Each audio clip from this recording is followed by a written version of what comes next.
आपका दोस्त, आपके माता पिता, आपके रिश्तेदार या आपके हालात, क्या कोई आपके सपने चुराने की कोशिश तो नहीं कर रहा है? एक बहुत पुरानी बात है। एक छोटा सा लड़का था जो घोड़ों के घुमंतू प्रशिक्षक का बेटा था। वो और उसके पिता अलग अलग अस्तबलों में जाकर के घोड़ों को प्रशिक्षित करने का कार्य करते थे। परिणाम स्वरूप उस लड़के के स्कूल अक्सर बदलते रहते थे। जब वो सीनियर क्लास में पहुंचा तो एक दिन टीचर ने उससे एक निबंध लिखने को कहा।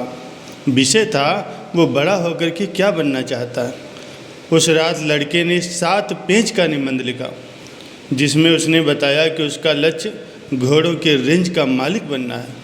उसने अपने सपने को पूरे विस्तार से लिखा और 200 एकड़ के रेंज की एक तस्वीर भी खींची।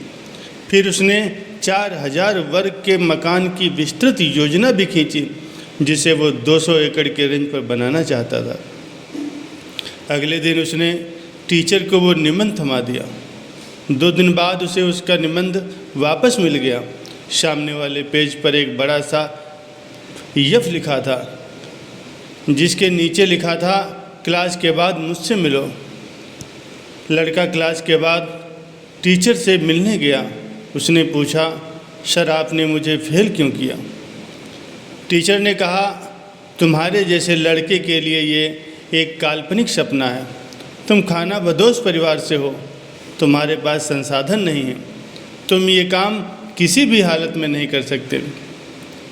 टीचर ने कहा, अगर तुम इस निबंध में यथार्थवादी लक्ष्य शामिल कर लोगे तो मैं तुम्हारी ग्रेड पर विचार करने को तैयार हूँ। वो लड़का घर गया। उसने इस बारे में काफ़ी देर तक सोचा और हफ्ते भर तक विचार करने के बाद उस लड़के ने टीचर को वो निबंध ज्यों का त्यों वापस कर दिया और कहा, आप अपने एक एफ ग्रेड को कायम रखें और मैं अपने सपने को कायम रखूँगा। सालों बाद एक समूह को संबोधित करते हुए उस लड़के ने अपनी ये कहानी सुनाई।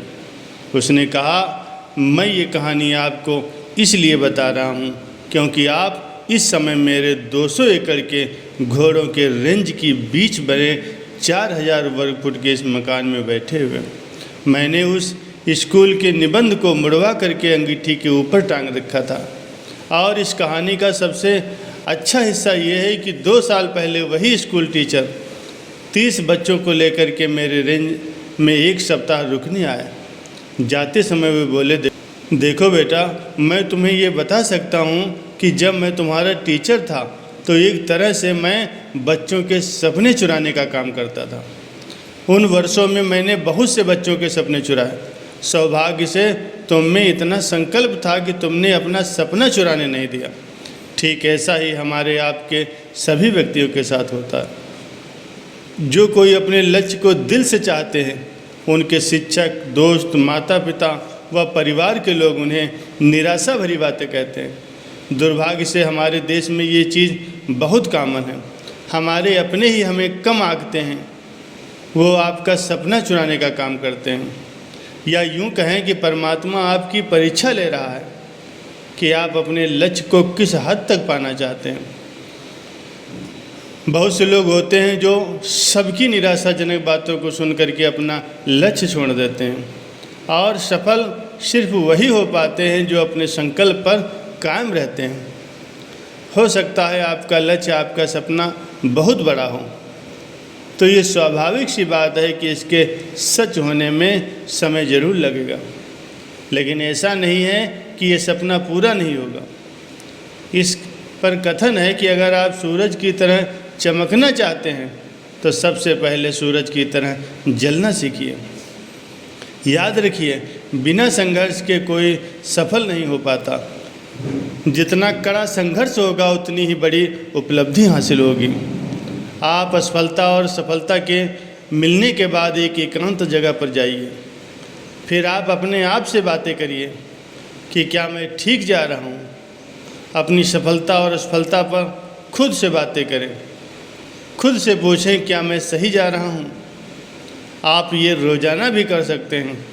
ऐसा करने से आप जल्द ही अपनी ज़िंदगी से छोटी मोटी परेशानियों को मिटा देंगे। इससे आपको अपनी सफलता की राह भी साफ साफ नज़र आने लगेगी।